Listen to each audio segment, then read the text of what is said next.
This is Talk Today with Jeremy Kyle and Nicola Thorpe.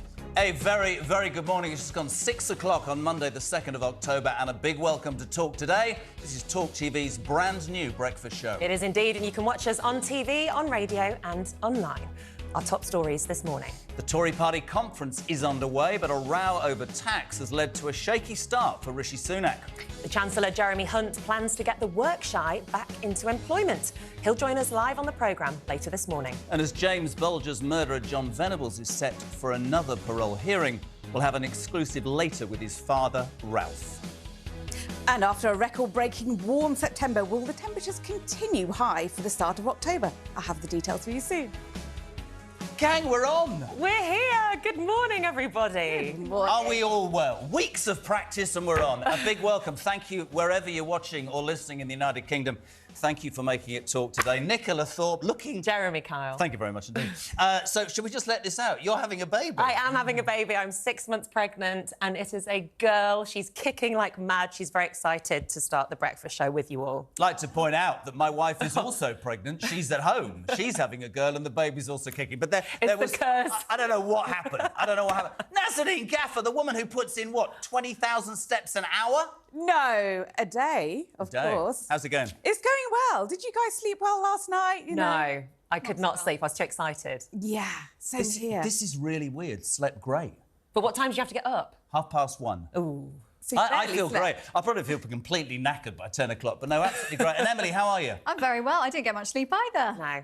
I just think it's one of those things. Can I just take an opportunity very quickly, by the way? My 18-year-old daughter, well, 18 today, Ava Kyle, you are a legend. I won't go into too many details, but this woman, I just am so proud of the young lady you become. So fantastic. And have a very, very happy birthday. Happy birthday, Ava. Well, on that note, now it is time for the headlines with Emily Rose Adams. Good morning. Our top news story this morning. The Chancellor will tell benefit claimants if they don't look for work, they'll get lower payments. Jeremy Hunt is expected to lay out his new plans at the Tory party conference later. He'll also raise minimum wage to at least £11 an hour. He'll be joining Talk Today at about 8:45 this morning.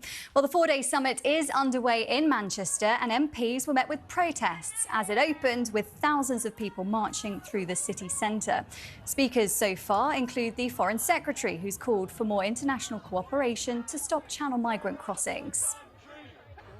We have collaborated closely with the governments of the countries where these inhumane people smuggling gangs are based. But I recognise that we need to keep going.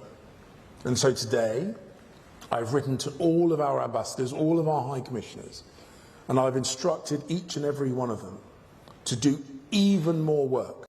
NHS bosses are warning of extreme disruption as junior doctors and consultants walk out for 72 hours. It's their longest period ever of combined strike action and begins in just under an hour's time. They're calling for pay rises to recover from years of below-inflation increases. A man has been charged with a public order offence after appearing to mock Sunderland fan and cancer victim Bradley Lowry. The Little Team mascot died in 2017, aged just 6. Sheffield Wednesday supporter Dale Houghton held up a picture of him at a match at Hillsborough on Friday evening. The club has apologised.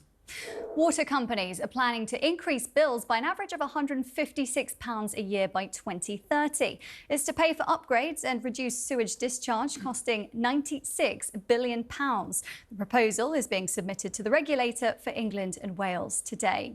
And Liverpool FC is calling for a review of the video assistant referee system. It's after an error during their 2-1 defeat at Tottenham on Saturday. Officials failed to overturn an incorrect decision to disallow a Luis Diaz goal for offside. And the Anfield club says sporting integrity has been undermined. Those are the latest headlines. I'll have another update in half an hour. Thank you. Listen, I don't want to make it all about football. VAR, do you know what happened? Yes, I've got Dave in my ear, the producer, one of our producers who's a Spurs fan. Completely outrageous what happened. Explain it to me very briefly. VAR, the video assistant referee, they're supposed to check whether the thing's onside. It was definitely not offside, and it transpires they were in Saudi Arabia 48 hours before earning a lot of money, came back, made this mistake. Not good. So they were too tired to do their job? Absolutely. Not unlike me this morning. Listen, Jim White will be here 7:15.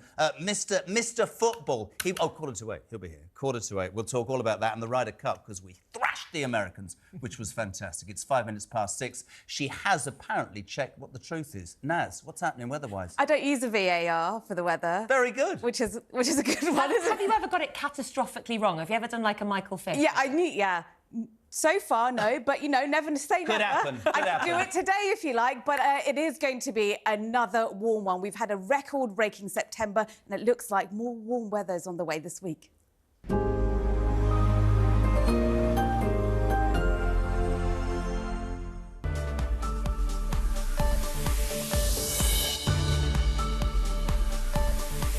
Times Radio sponsors Talk TV weather.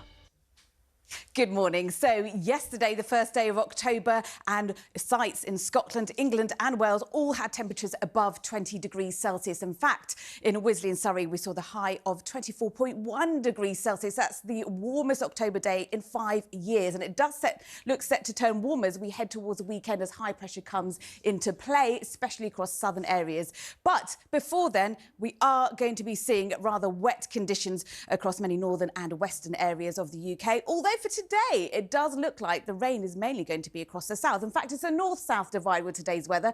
It's a misty, murky start out there this morning. The mist and fog clearing, and then we're seeing rain spread in from the southwest. But for Scotland, lots of sunshine, showers blustery across the far northwest. Some of them could be heavy, and a few showers possible for Northern Ireland and the Republic. But generally speaking, across these areas, it's fine and dry, and for the far north of England. But the rest of England and Wales will see rain spreading in from the southwest with some heavy pulses on it, particularly towards this evening's rush hour around the Lincolnshire area, the Midlands, over towards parts of Norfolk as well. I think the far southeast probably just about missing a lot of that rain. In fact, overnight it continues rather wet. The heavy downpours will eventually, though, ease off into the North Sea and over towards eastern parts of England. Everywhere else, it will be a mostly dry and clear night and quite chilly as well, especially in rural spots of Scotland, but a very mild, muggy night further south under the cloud and the rain. Then tomorrow, a drier, brighter day for England and Wales. There will be some showers here and there, but nothing too bad in comparison to today's dull and damp story. For Scotland, I think we'll see lots of sunshine on the cards. There will be some showers. See those brighter colours there? That indicates a few heavy and thundery downpours and some showers scattered across Northern Ireland, Wales and England. Temperature-wise, around average for the time of year, and they will be rising over the next few days. It does look like we could see temperatures above 20 degrees Celsius again as we head into the weekend.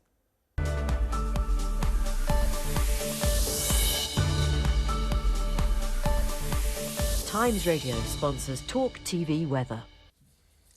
Thank you so much indeed, Naz. Right, the Tory party conference is heading into its second day with a huge announcement due from Chancellor Jeremy Hunt on workers' pay and benefits. Now, he's set to raise the national living wage to £11 an hour and will unveil a crackdown on benefit claimants who refuse to look for a job. But let's be honest, the party conference has been marred with infighting amongst ministers over the weekend, and it's all about tax cuts. Talk Radio's political editor Peter Cardwell is live in Manchester from the conference for us. Pete, good morning. First question, my friend. Good morning, Jeremy. Can Rishi Sunak rally the troops? Yes or no? I think he probably can, but there's a super tanker he needs to turn around if he's going to arrest the development in the polls. The fact that there are so many people who want to vote Labour who are being convinced by Keir Starmer's message. He'll be in Liverpool next week, but here in Manchester, Rishi Sunak will be speaking on Wednesday. But in the meantime, as you say, Jeremy, lots of noises off, lots of people talking about tax, other people trying to jostle for position if there's a leadership election after the next election. It's not a happy conference, and it's just started. It's interesting, Pete, isn't it? It's living wage, massively important. We'll hear that later. But if you asked around, the number one thing for people, the length and breadth of this country, is we have a government, a Tory government, with the highest tax bill in 70 years. People who are struggling, right, to make ends meet, they want tax cuts. Michael Gove, apparently, over the weekend, turning against him. He's under pressure, isn't he? Let's be honest. He's definitely under pressure. Michael Gove saying he wants tax cuts before the next election. Jeremy Hunt will be under a lot of pressure, no doubt at 8:45 when you talk to him as well, to say when those tax cuts might come, when that burden might go down, because the Conservatives always like to say, look, we're the party of low tax, but they are factually not the party of low tax. We have the highest burden as a proportion of what the country makes of tax since the Second World War. This is clearly, people are hurting. It's part of the cost of living. Inflation is high. The Conservative Party is trying to say that inflation will come down, but that's not a tax, that's inflation. So it's a very different thing. And Peter, the Tory party is now divided into so many different factions. I've lost count. We've got New Conservatives, National Conservatives, Northern Research Group, Conservative Environment Network. Lots. Now, divided parties don't win elections, do they? Yeah. But which group are shouting the loudest this weekend? I can't believe it's not the Conservatives tooth kind. There are lots and lots of different factions, definitely. So, yes, it is interesting. What's interesting as well is the people who are talking. Michael Gove, I don't think is going to be the next leader of the Conservative Party, but Suella Braverman, certainly in the last week or so, she's been talking quite a lot about what her plan would be, slightly different to what Rishi Sunak would be. Kemi Badenoch as well, she's been saying that they should leave the European Convention on Human Rights. So, yes, there are these subgroups, these smaller groups, 30 of them over the weekend saying they won't vote if there are any tax increases if Jeremy Hunt puts those forward in his autumn statement in November. But really, it's about who will succeed Rishi Sunak. If, and it is an if, the Conservatives lose the next election, but all the polling would suggest that Labour are well ahead and we're looking at Keir Starmer as the next Prime Minister. So that, of course, has an impact on the mood here in Manchester. What a dreadful thought that is, don't say a word. The thing for me is it's all about manoeuvres, isn't it? They've all got an agenda. Braverman, ECHR, Liz Truss saying if you'd given me more time it would have been good. Suddenly Sunak saying I'm going to do things for motorists. We'll talk to Howard Cox in a minute about that.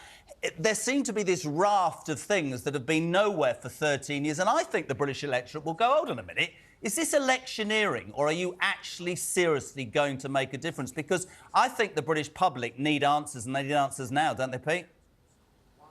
I think you're right, Jeremy, especially in a cost of living crisis. They're going to look for leadership, but they're getting bits of leadership in lots of different directions. Liz Truss, you mentioned there, later on today, it's going to be a big rally. Lots of people still angry with Rishi Sunak, who they see as becoming leader without a vote, whereas, of course, the people here, the people who've spent their 25 quid to be a member of the Conservative Party, coming along to conference, most of them voted for Liz Truss just over a year ago. She's got that event later on this lunchtime, and we'll see what she has to say there. She's certainly not going to be singing from the same hymn sheet as Rishi Sunak. So lots of competing messages, not just for the people who've attended this conference here in Manchester, but of course for everybody at home watching and thinking, hold on, there's a confused message from the Conservative Party. What is the actual story here? Yesterday, totally derailed by Michael Gove saying he didn't want any tax rises before the next election. We'll see if Jeremy Hunt's message, he's talking about clamping down on benefits claimants, he's talking about the national living wage going up. Will that really be the message of what happens today? I think it'll be much more about what Liz Truss says, of course, the former leader and former Prime Minister. Interesting. Value for money, Nick. 25 quid to join the Tory party and £5 to join the Labour Party. We've got a poll, haven't we? We have got a poll, a Talk TV exclusive poll on how you feel about politics in the country. We asked, how would you vote in a general election? 31% of people said Labour, which was coming out on top there. 21% Tories, 9 Lib Dem, 6 Green, 5 Reform, 3 SNP. Yeah, whatever. And 2 some other party. The thing about it, Pete, is there's the school of thought that says 13 years is too long. There's been too many mistakes. It's been this perfect storm. Everything's not great. There's the other school of thought that says he has time. My big bugbear, what I want to say to Hunt later is, over the weekend, there was that secret recording. We want to get inflation down to 3%, and at that point, we'll call a general election and/or make tax cuts. I would wager to suggest, Mr. Carbell, as my final question, the British people, they want to know about the pound in their pocket right now. That's the problem, isn't it? They absolutely do want to know about the pound in their pocket. And Jeremy, the other statistic that Nicola didn't mention there, 13% of people don't know in that poll. And that's the statistic that every single politician in this country is most interested in. Can they be convinced? Pete, thank you, my friend. Thank you so much, Peter Cardwell. Yeah, this is the thing for me. If he's going to save all these tax cuts for in a year's time, say, that an election does take place, I will be absolutely furious for every single person in this country who has struggled through the upcoming winter, knowing that those tax cuts could have been made sooner rather than later. Well, guess what? He's made another announcement all about motorists. Have a go. Right. Well, yes, he's announcing new plans for motorists during conference, including a limit to councils' powers on speed limits and how they impose fines. Now, motoring campaigner and London mayoral candidate Howard Cox joins us in the studio now. Thank you so much for joining us, Howard. Let our audience know where it is you stand on motoring. Well, have you got about 3 hours? No, mate, we haven't. 5 minutes, Howie. Good to have you on. Yeah, but congratulations on your new show. And Thank good you, luck, my friend. going forward. Yeah, it's simple. I mean, I've been campaigning for 13 years, and Jeremy knows that very well. And we managed to get a fuel duty freeze in that time, and it's great. We stopped £200 billion worth of tax rises that were planned by both parties. It was going to. David Cameron back in 2010 when he got elected, he wasn't getting rid of what at the time was the fuel price escalator, which was inflation plus 2p per litre. And to put it bluntly, 37 million drivers in this country, they all vote. And isn't it funny, we're a year away from an election, suddenly we've got all these wonderful anti-driver policies almost being overturned. What's going on? I mean, they will say, oh, Jez, you've only just started, you're being cynical. It's cupboard love. This is, I mean, motorists, you're right, 37 million. What do we have Sunak last week saying? I'm going to delay the sale of new cars and diesel cars. I'm going to do this. I don't want any 20-mile-per-hour speed limits like that idiot Drakeford's done in Wales. But the truth is he just trying to buy popularity, or does he... That's the problem for me, Howie, about Sunak. I'm not sure whether any of it's genuine or he's trying to buy votes. That's my issue. They've been governed for 13 years, and suddenly in the 12th year, we got to this situation where they're being opportunistic. And, I mean, I'm sorry to say, 3 months ago, the Competition and Market Authority agreed to introduce my Pump Watch campaign, which is profiteering, to stop the opportunistic profiting that goes on at the pumps. We all know that happens. We haven't got a clue. You get £1.65 at one place, £1.45 another place. How the hell does that happen? Why haven't they introduced that? Grant Shapps was getting all of the oil companies and all of the supermarkets round the table to say how we're going to introduce this, and we'll do it voluntarily so we won't put too much pressure on you. And I agree with that. But it hasn't happened. What we need now in the autumn statement coming up in November the 22nd, Jeremy Hunt, you're talking to him later, ask him, will he cut fuel duty? Just ask that question. I'm going to write that down. Okay, Will you cut fuel? yeah. Howard, now, listen, actually, one thing I want to say to you, Nicola, you've got to keep really, really quiet here. I only mean that. No. You're taking on that dreadful man in London, aren't you, Sadiq Khan? You're representing the Reform Party. We can't be, politically pro or anti whatever. But London, it's a bit of a mess, isn't it? Well, ULEZ, I mean, it cost them that election. They were supposed to win Boris's old seat. It's a big, big thing, isn't it? Absolutely right. And it's taken a lot. I was asked by Nigel Farage and Richard Tice to say, would I like to do it because of what I've been doing campaigning. Even The Guardian admitted I'm probably the most successful lobbyist in the last 10 years in terms of... Good for you. And I'm proud of that, but I'm not a politician. I'm an honest guy, I'm afraid. Politician and honesty... Not sure they ride together. No, that's right. But yes, you're right. And what we're going to do, I'm going to get rid of all ULEZ, not just the extension, the whole... Good man. Get rid of it. Go. I'll leave that to you, Nicola. And ULEZ is not just a London issue, because here on the Talk today, we don't want to just feel like we're just talking about, the London-centric bubble, because it's something that could potentially be rolled out to other cities, and parts of it already has been rolled out.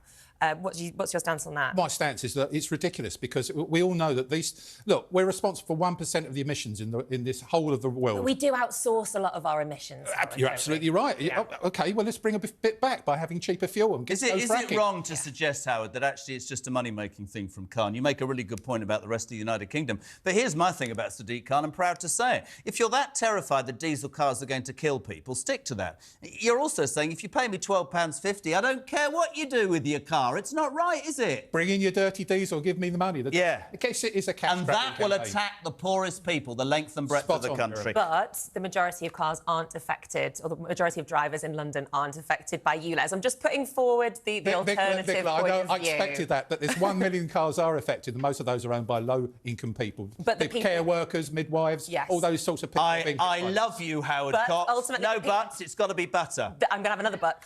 Ultimately, the people with the lowest incomes in London don't drive at all. That is absolute rubbish. You know what it is? Absolute rubbish. Rubbish. We go back to what I said earlier, and I was saying to Peter Carball, this is my point. It's all well and good to talk about, we'll do this here, it's like the green thing. People are struggling right now. ULEZ, the green thing, rubbish. Concentrate on the cost of living. Howard Cox, thank you very much indeed. Nicola Thorpe, all yours. Right, well, still to come. Find a job or face benefit cuts. I'm not talking to Jeremy Kyle. That is the main message to come from Chancellor Jeremy Hunt in his speech at the Tory party conference later today. Thank you. We'll discuss that and a lot more with Lord Ed Vaizey and Ava Santina from Politics Joe. They will do the paper review with us. That is next. It's 6:20. You would talk today. Good morning.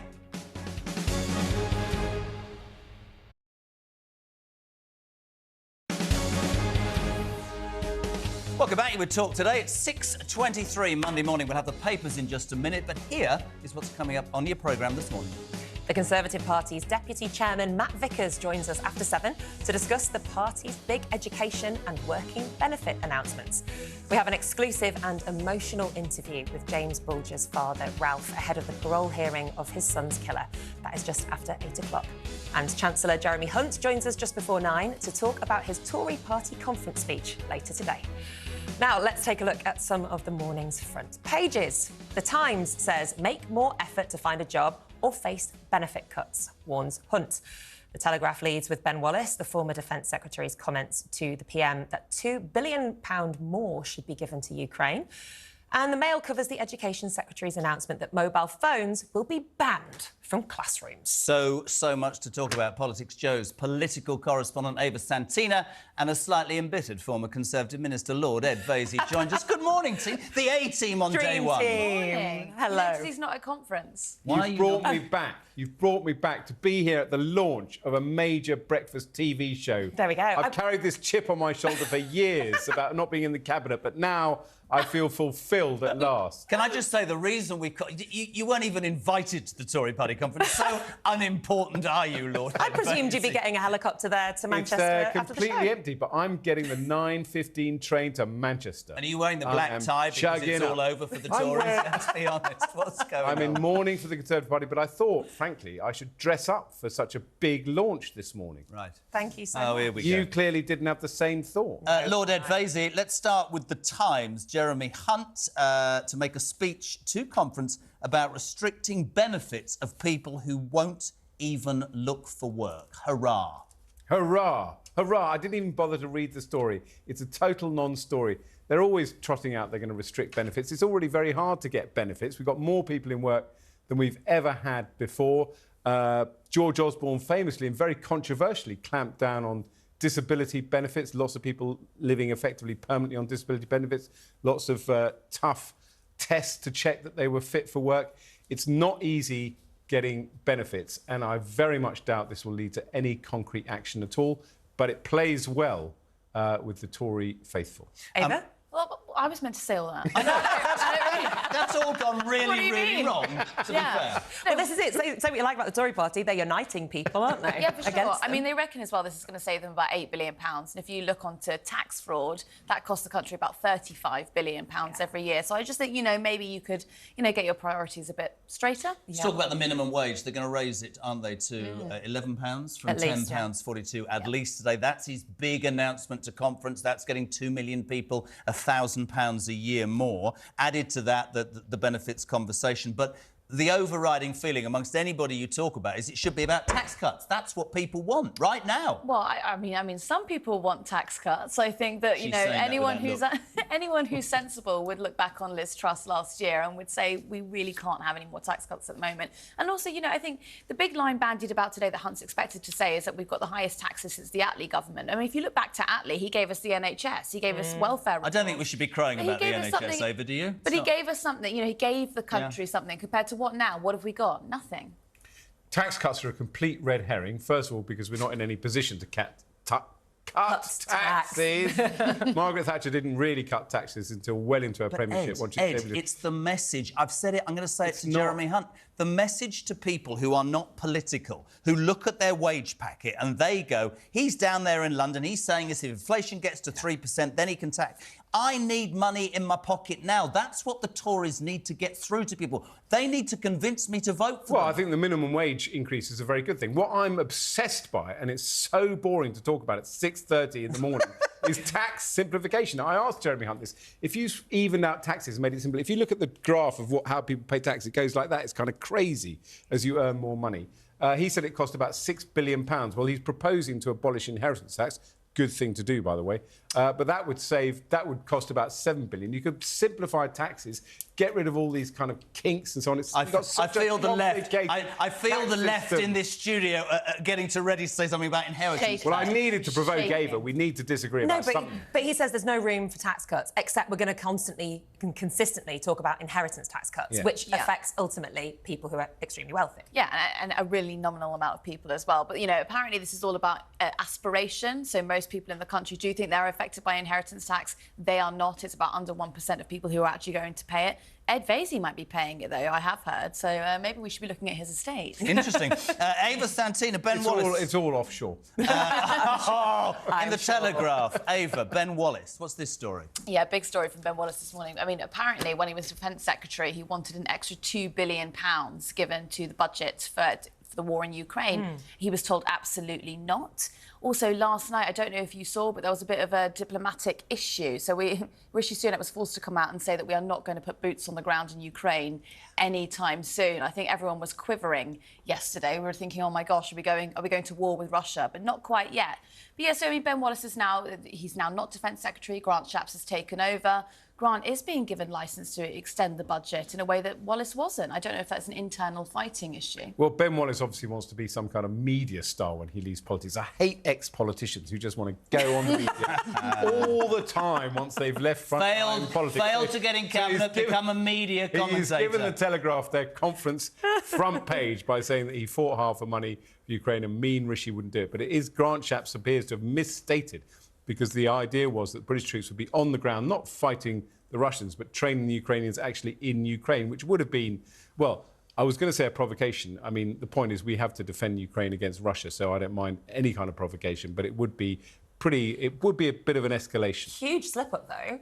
Big slip-up. But, I mean, it's very Grant Shapps, isn't it? I would suggest that the odd job man, because he said every job in government is probably not best suited to that sort of role. However, I would say, and I have supported the Ukraine war, in terms of talking about Tory values and their conference, what happened to a strong military? I'd be spending the £2 billion on making our military stronger. That's what we need, don't we? Well, we keep having these terrible sort of procurement mess-ups. I mean, these armoured cars that, made soldiers deaf, which we bought from the Americans, cost us absolutely billions. Our aircraft carrier with the propeller that wouldn't work, so the aircraft carrier had to be taken out of service for 3 months. What eats up defence spending is very bad procurement. It's kind of HS2 on steroids. Right. Oh, let's get to HS2 in a minute, but this is my... Am I allowed to ask a question? Yeah, absolutely. Telling me off already. No, I'm not. Work, wife, home, wife's all the same. Carry on. I'm really, really keen to know.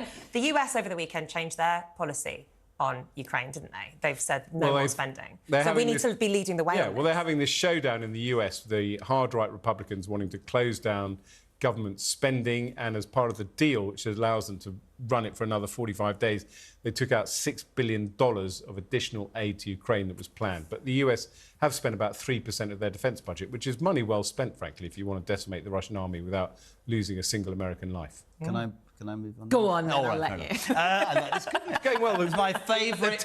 The telepathic understanding between you two is amazing. We're right there. We're all right, aren't we? We're actually OK. Listen, she's pregnant, Victoria's pregnant. Yeah, anyway. Now, this is my favourite story of the morning in the Mail. Education Secretary Gillian Keegan is going to announce a plan to ban mobile phones in classrooms in her conference speech, because this is going to end in a massive argument this morning. I know this. Go on.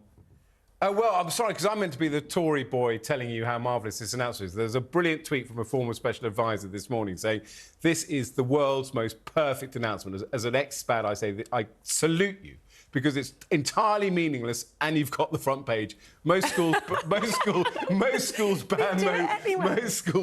mobile phones anyway. But they can. And also it's guidance. It's not, you can't tell the school to do it. You can simply advise them that it's best practice. Most schools do. But now, most of us agree it's the sensible thing to do. It's crazy. I know I'm getting old, Aves, right? And I mean this in the nicest possible way. But nowadays, it's all computers and it's all laptops. My kids do everything on laptop. They phone all their friends. Of course they do. What do you want to do? No, but they shouldn't do that at school. Quill they should. pen. Why not? Here's They'll be doing it in real life. Yes, quill pen, checkbook.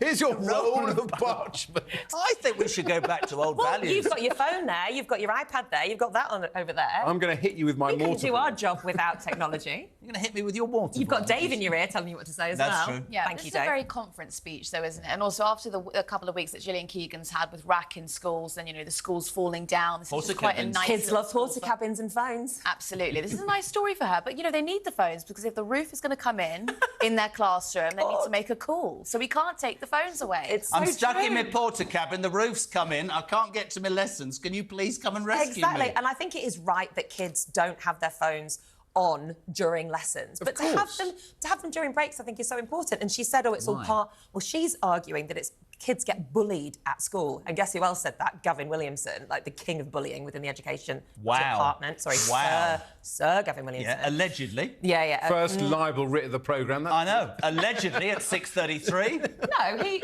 Well, I don't think you can trust a man who has a tarantula in his office, but that's another story. I agree with you on that. Oh, my God. We found common ground. Oh, dear.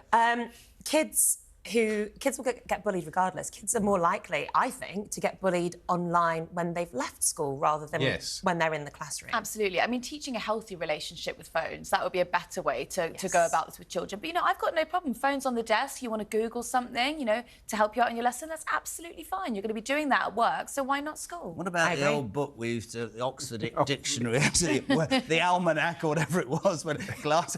I'm so old. This is how old are you, Lord Ed Basie? 55. I'm moving on. Ava Santina, The Guardian. I'm not even going to acknowledge this newspaper. What you got for me? Yeah, so this is infighting in the Tory party. I mean, there were reports yesterday that apparently only a third of the people who bought tickets for Tory party conference have actually turned up. Now, I mean, we'll give them a little bit of time because Sunday is not really normally and also their Labour busy went day. on strike on Sunday.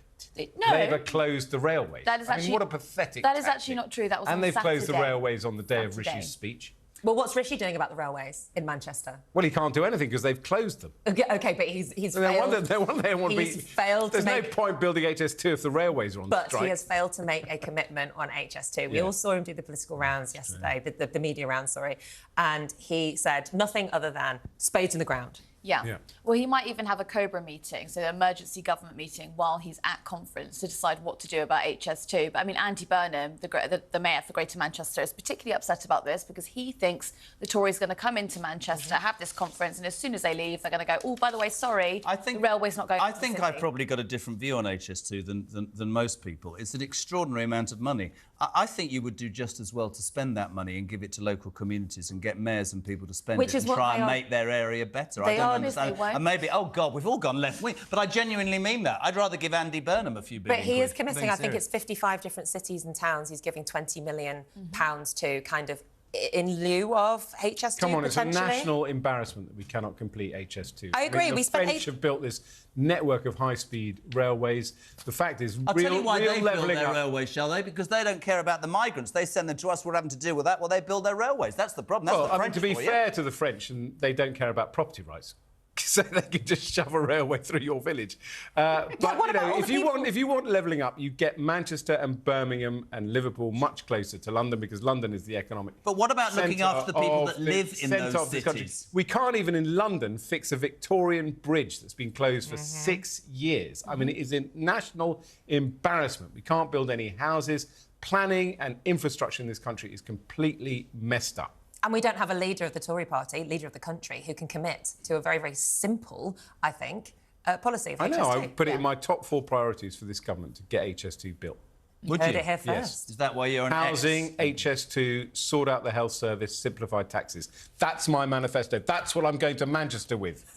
And when you go to Manchester, just to give people at home who are eating their cornflakes going, who is that bloke with the rather embittered attitude? What do you do when you go to conference? You go to wander- meetings, wander around, say, please give me another seat? What do You do? wander around, you see people you haven't seen for a year, you remember why you haven't seen them for a year, and then you go home.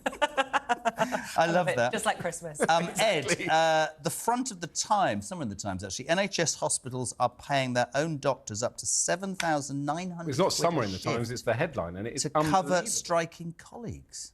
Yeah, it's unbelievable. I mean, it really is unbelievable. The cost of these strikes and the way that the NHS spends money on locums, people who come in to do temporary cover. But now, because of the strikes, they're weirdly kind of paying day rates to people who they'd normally be paying a salary to come in to cover the people who are on strike. So it's cost about the NHS about £1 billion these strikes, millions of operations cancelled. It's an absolute scandal, and Ava agrees with me. Well, some might say that it might have been cheaper, it would have been cheaper for the Department for Health to actually just give them the pay rise and resolve this earlier on rather than let the strikes continue. But, you know, apparently stubbornness is worth £1 billion.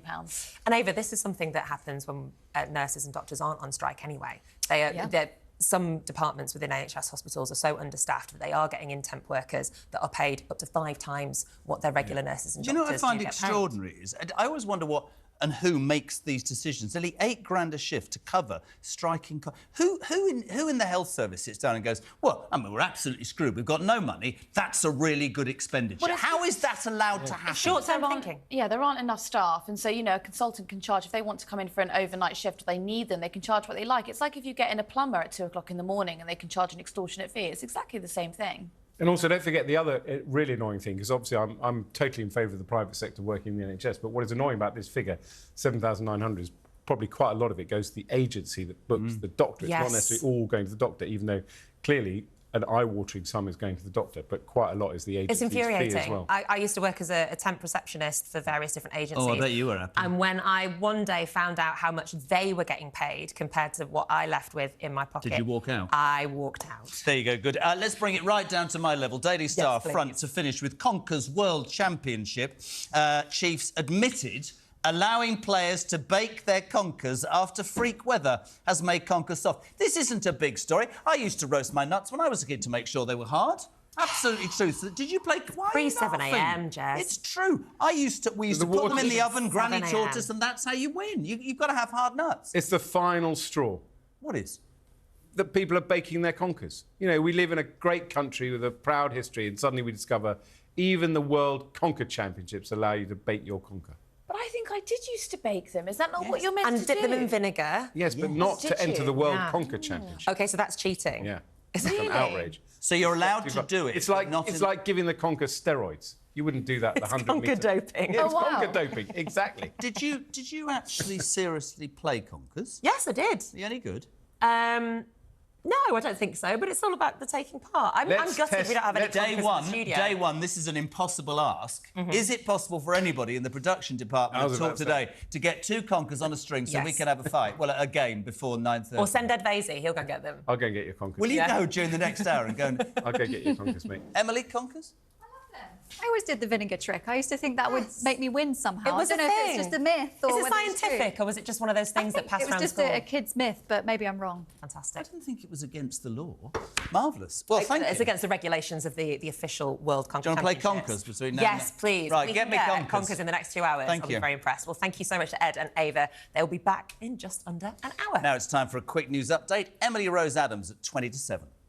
Our top story, the Education Secretary is set to ban mobile phones in schools. Gillian Keegan will announce the new guidance at the Conservative Party conference later on.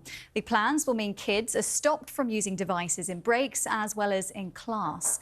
Well, the 4-day summit is underway in Manchester now. MPs were met with protests as it opened, with thousands of people marching through the city centre. The Prime Minister Rishi Sunak's under pressure, with the Conservatives behind Labour in the polls. Our political editor Peter Cardwell says that's affecting the mood. There are these subgroups, these smaller groups, 30 of them over the weekend calling, saying they won't vote if there are any tax increases if Jeremy Hunt puts those forward in his autumn statement in November. But really it's about who will succeed Rishi Sunak if, and it is an if, the Conservatives lose the next election. But all the polling would suggest that Labour are well ahead, and we're looking at Keir Starmer as the next Prime Minister. So that, of course, has an impact on the mood here in Manchester. There are calls to crack down on knife crime after a string of fatal stabbings across the country over the weekend. 2 men died in Leeds, 1 in Slough, 1 in Halifax and 1 in Bristol. Somerset police say it was a race hate crime. The youngest victim was just 19 years old. And Europe's golfers are celebrating after winning back the Ryder Cup from the USA. The final score in Rome was 16.5 to 11.5. Team Europe's Tommy Fleetwood got the winning point. You're up to date. I'll have more headlines at 7 o'clock. Thank you so much indeed. What a wonderful... Did you watch the Ryder Cup?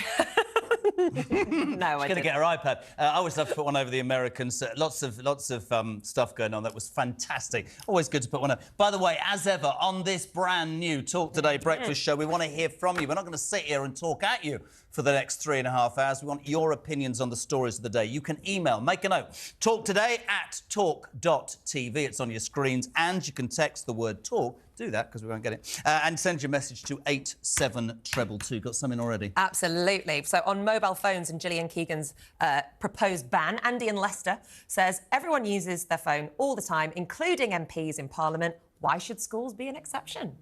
Very good point. Some MPs use them in Parliament for the wrong thing, but that's another story. Nick in London, good morning. Thank you for making it talk this morning. iPhones should not be allowed in the classroom. However, children need them more than ever. In case of emergency, parents can contact them and trace them. What happened in the old days then? I don't know. You tell me. You were there. You sent a homing pigeon. Granny, I need to come home. I've sent home. It's a very good point. If you watch any proceedings in the House of Commons, every MP constantly is on their phone, even during PMQs. Ban mobile phones in the House of Commons. Tell Gillian Keegan that when you interview her. Can I just say something to you, right? You were in the paper review section. You're just jumping in. You're not paid for this section. You're not supposed to speak. It's why you didn't make cabinet. Right, now Tom in Manchester says, we managed without them in the 80s. Why can't kids these days adjust to that too? Good on you. Just in schools. And good morning to Barry. Don't know where you're from. Remember, benefit fraud takes cash from the state. Absolutely. Tax fraud prevents someone from donating to the state. It's very true, that. Keep your calls and your text messages coming. Thank you very much. And please indeed. remember, do text talk plus your message to 87222. Or we won't get it. We definitely won't get it. Right, it's 17 minutes to 7. Naz has the weather. I do indeed. Were you both feeling hot in bed last night? Yes. Wait, hang on. Sorry, that sounded really Sorry. weird. Sorry. Naz, I don't... Oh, right, Sorry. Can I just say that temperature-wise. I slept separately from Mrs. Kyle last night because I was worried about waking her up. Oh, you're very kind. So I wasn't hot at all. I was. I felt it. It's a very mild start out there this morning, and it is looking quite warm for the rest of the week. Sorry.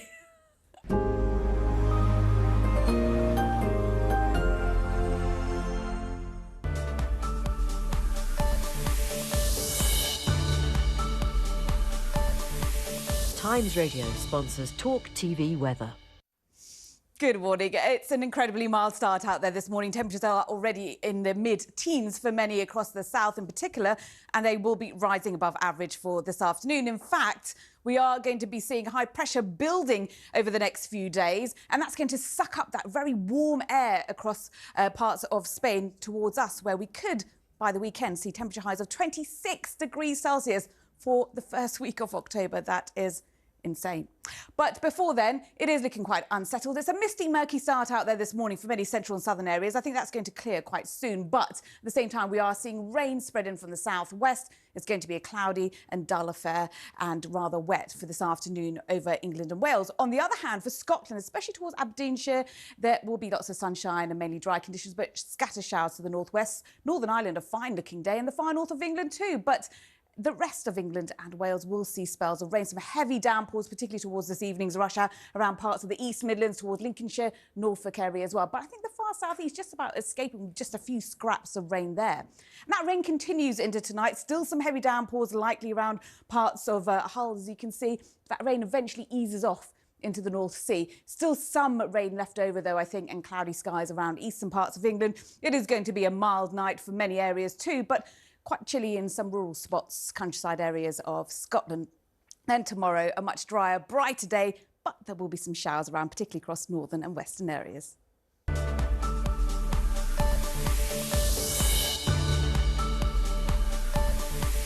Times Radio sponsors Talk TV weather.